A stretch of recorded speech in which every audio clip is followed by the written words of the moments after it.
Every year, more than 11 million containers arrive into the U.S. by sea. Another 13 million come from road or rail, and another 250 million packages enter the U.S. via air travel. It turns out a growing number of these shipments contain counterfeit or fake goods. Seizures of counterfeit products at U.S. borders have increased tenfold over the past 2 decades. The total value of seized goods, if they'd been real, reached nearly $1.4 billion in 2018. Most are coming from mainland China or Hong Kong. The Chinese counterfeiters pop up so fast. The moment you take them down, another one pops up. The rise of e-commerce has fueled counterfeiting around the world. Amazon said it blocked more than 3 billion suspected fake listings from its marketplace in 2018. International e-commerce sellers must step up and do more. The economic cost of counterfeiting is mounting. The OECD says fake goods account for more than 3% of all global trade, while some estimate the sale of illicit products could result in more than 5.4 million net job losses worldwide by 2022. U.S. businesses are going out of business because of counterfeit goods. We visited one of the busiest entry points in the U.S. to get a glimpse at the influx of fake products and to find out what authorities are doing to stop counterfeiting.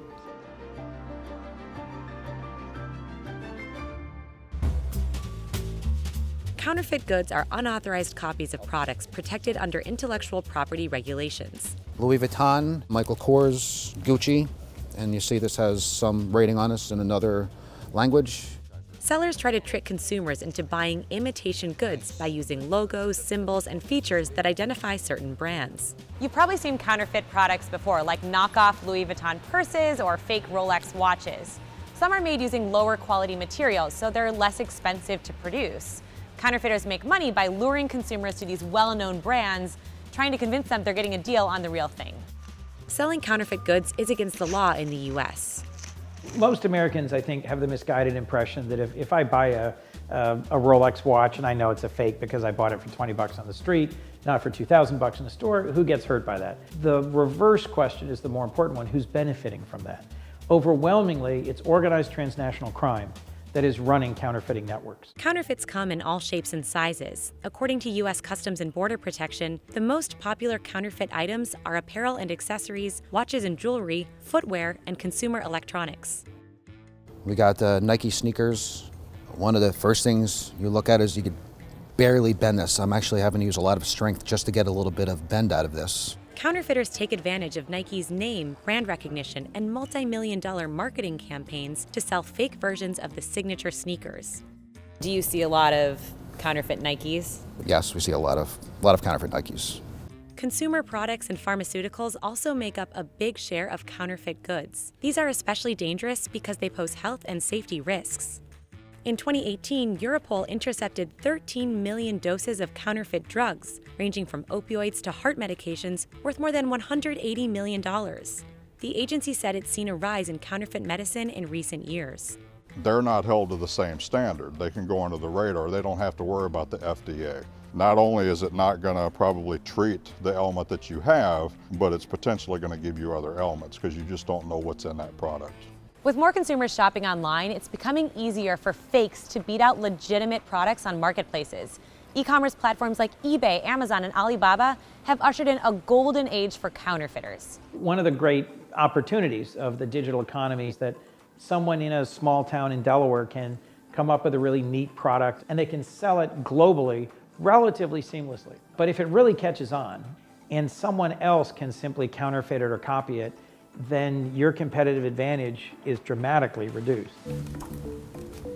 A.J. Kubani is the CEO of Telebrands, a New Jersey-based company that pioneered the concept of as seen on TV. Hi, Billy Mays here for the Jupiter Jack. Telebrands says it has sold billions of dollars worth of products like the Petivac or Lint Lizard through TV infomercials. The counterfeits pop up on Amazon within 30 to 60 days of us launching a TV commercial. So now when consumers go to Amazon and search for our particular product, more people buy the counterfeit because it's a cheaper price than buy our original product. This is the original product and this is the counterfeit. Side by side, you can absolutely tell the difference. The counterfeits on Amazon have had a devastating impact on our business. Kubani said he was so frustrated he took his concerns all the way to President Donald Trump. and met with Trump down in Bedminster, New Jersey at his golf club. We just pulled our chairs up to the table and started talking to him. And once we said counterfeits on Amazon, that's all we had to say. We had his attention. Kubani said counterfeits on Amazon are threatening the business models of companies like Telebrands. The firm invests in finding, developing, and advertising new products. It expects to recover those investments once the products are sold. That's not happening thanks to the fakes. Think about it. If we put all these resources, time, energy, money, the design, make sure the consumer wants to buy it, come up with a marketing campaign to launch the product, and do all that effort and find within 30 days the product dies a very fast death because of counterfeits, there's not much incentive to be innovative and continue to come up with new products. Telebrands is one of many U.S. firms struggling to fend off counterfeiters online. In January 2020, the Department of Homeland Security issued a report saying the rise of e-commerce has intensified the problem of counterfeit trafficking and puts U.S. companies and entrepreneurs at risk. It puts them out of business. That's the cost. Bob Barchese testified in a House Judiciary Committee hearing in 2019 about how e-commerce presents new opportunities for counterfeiters. At the click of a mouse, you could get product and you get it directly shipped to your house. Booming e-commerce sales have led to a surge in shipments of small packages. There were 161 million express mail shipments in 2018 and 475 million packages shipped through international mail. The International Chamber of Commerce found counterfeiters use smaller shipments to try to lower their risk of detection. Meanwhile, U.S. Customs and Border Protection officials are being inundated by a growing number of small shipments arriving into the country every day. A rule that allows packages valued at under $800 to enter tax-free has exacerbated the problem. When we're talking about early 2000s, you're looking at about between 3,000 and 5,000 seizures. Now you fast forward to today, we're almost pushing 40,000 seizures a year. Not only does it increase the workload and it really gets the officers in the trenches and they really have to spend a lot of time in finding that, but it's a multi-billion-dollar industry. We're just scraping the tip of the iceberg. The U.S. imports more goods from China than any other country in the world. At this warehouse in New Jersey, about 90% of the products arrive from China.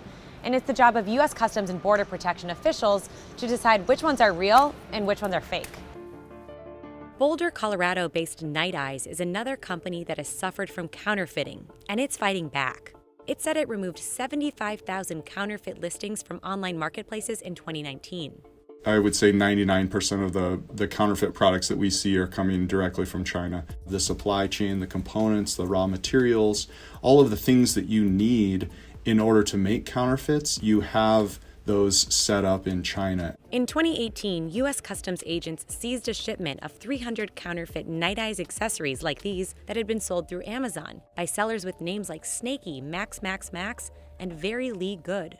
We filed a lawsuit to try to track down those counterfeiters. When Amazon heard about the breadth of the issue, they took over the case. Amazon has subpoenaed other tech and financial firms to try to get more information about the fakers' identities.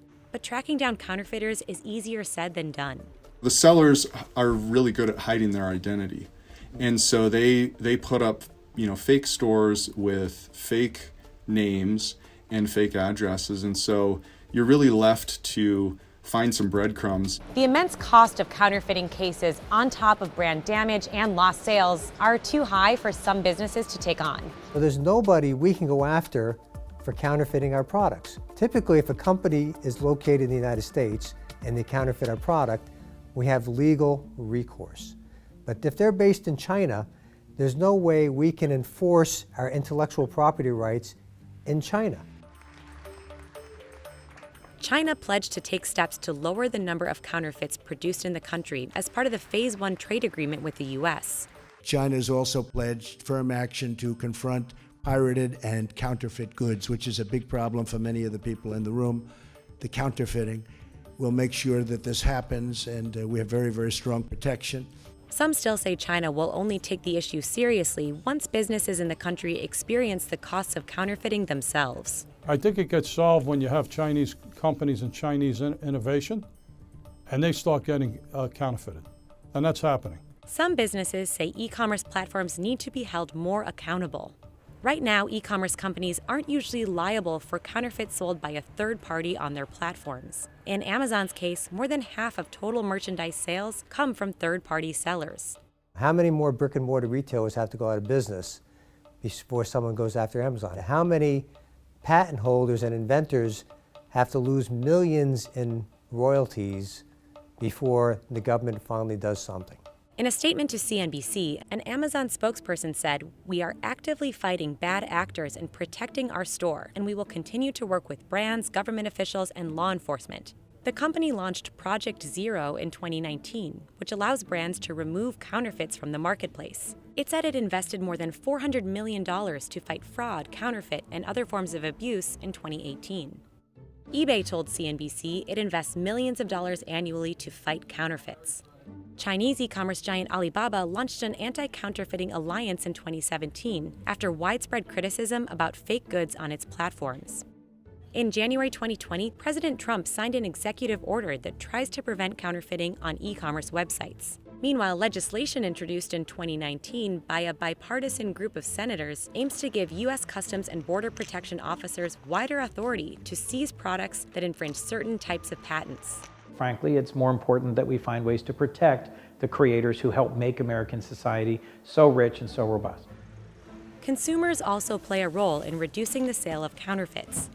Officials say telltale signs include misspellings on packaging, bad reviews, and bargain prices. The bottom line is, if it looks too good to be true, it is.